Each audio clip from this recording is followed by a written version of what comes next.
De la palabra a la senadora Giovanna Bañuelos de la Torre, del Grupo Parlamentario del Partido del Trabajo.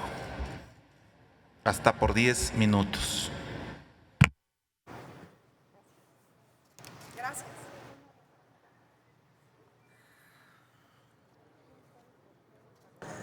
Buenas tardes, compañeras y compañeros senadores.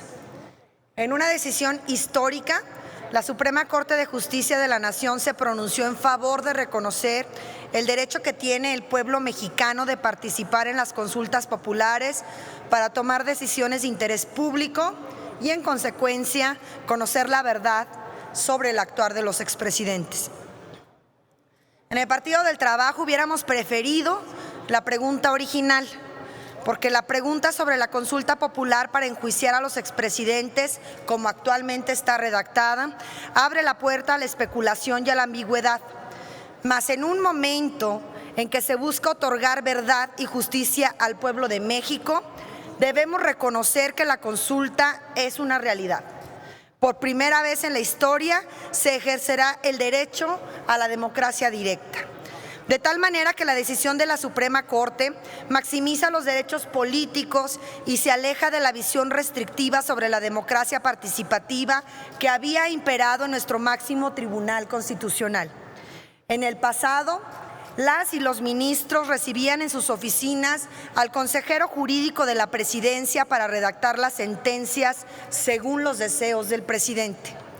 Una de las causas del fracaso de la mal llamada transición democrática fue el desdén por recuperar la memoria histórica, por ofrecer una auténtica justicia transicional y por no perseguir los delitos cometidos por los expresidentes que ocuparon el cargo entre 1988 y el año 2018.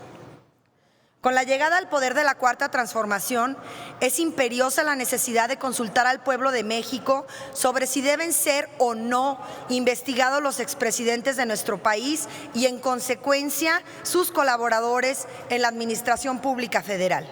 Se acabaron los tiempos de la presidencia imperial y de los príncipes de la impunidad. México no olvida y por eso es necesario tener presente el recuento de agravios. Carlos Salinas de Gortari, principal impulsor del modelo económico neoliberal que ha causado una terrible pobreza y desigualdad en nuestro país. Asimismo, se encargó de entregar a sus cuates las principales empresas estatales. Además, la estela de asesinatos políticos que aún lo persiguen.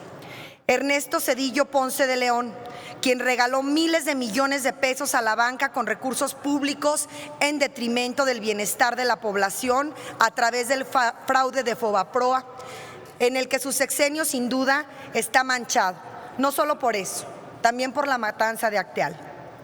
Vicente Fox Quesada intervino ilegalmente en la elección presidencial del 2006. Así lo reconoció en su momento el Tribunal Electoral. En síntesis, consumado operador político del fraude electoral.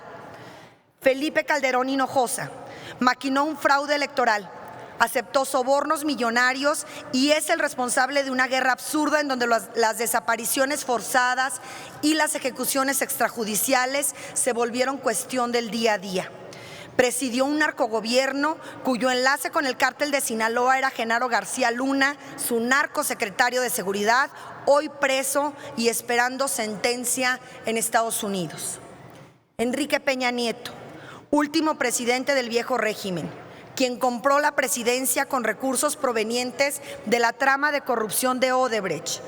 Durante su administración desaparecieron los 43 normalistas y las violaciones a los derechos humanos y la corrupción fue la norma.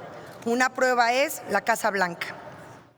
Los delitos por los que se les podría investigar a los expresidentes no son menores, sino que tratan sobre asuntos públicos y violaciones a principios constitucionales como la rectoría económica del Estado, el respeto a los derechos humanos e incluso la democracia misma. La consulta popular da voz a la voluntad expresada por la ciudadanía para que adquiera carácter vinculante y pueda incidir en el debate y las decisiones que adoptan los órganos representativos del Estado. Solo con la participación social se puede contener el autoritarismo. El presidente de la República presentó una solicitud de consulta popular. La Suprema Corte, en ejercicio de su soberanía, validó la materia de la consulta al considerarla constitucional.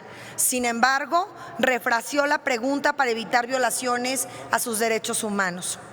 Aquellos partidos de los que emanaron los gobernantes que cometieron crímenes atroces en contra del pueblo, aquellos que se apropiaron del erario público, aquellos que privatizaron las empresas y los servicios del gobierno, aquellos que nos llevaron irresponsablemente a una sangrienta guerra contra el narcotráfico y que cometieron sendos excesos en el ejercicio del poder, hoy se sienten enojados, victimizados e incluso dicen agraviados.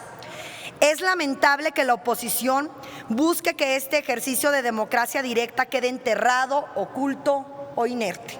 No quieren que el pueblo de México exprese su opinión.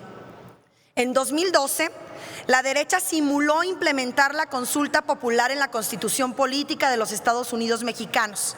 Sin embargo, estableció una serie de candados para nulificar el ejercicio de este derecho. Asimismo, el Ejecutivo Federal secuestró y amagó a la Suprema Corte de Justicia de la Nación para interpretar restrictivamente el derecho a la consulta popular. A pesar de juntar millones de firmas, la Corte calderonista y peñista no avaló el derecho del pueblo a opinar sobre la nefasta reforma energética que, según las encuestas, la gran mayoría del electorado reprobaba. En la discusión, el ministro Lainez sostuvo enfáticamente que la justicia no se consulta, se ejerce, lema que ha tomado la oposición para desacreditar este mecanismo participativo. No, señor ministro, la justicia no se consulta, se conquista, se lucha por ella. La consulta es una herramienta de la democracia directa para que el pueblo de México se informe, tome conciencia y se movilice apoyando los procesos de verdad y justicia con la legitimidad democrática que brinda el sufragio depositado en las urnas. Hoy lucharemos por un país con justicia plena para demostrarle a los poderes fácticos que ellos ya no son los dueños de México, para ponerle fin a la impunidad y al saqueo pactados. Un retorno al pasado sería querer dejar impunes los crímenes de los expresidentes. Votar en contra de este dictamen es avalar las malas decisiones tomadas en el pasado que derivaron en pobreza y desigualdad extrema, marginación y exclusión.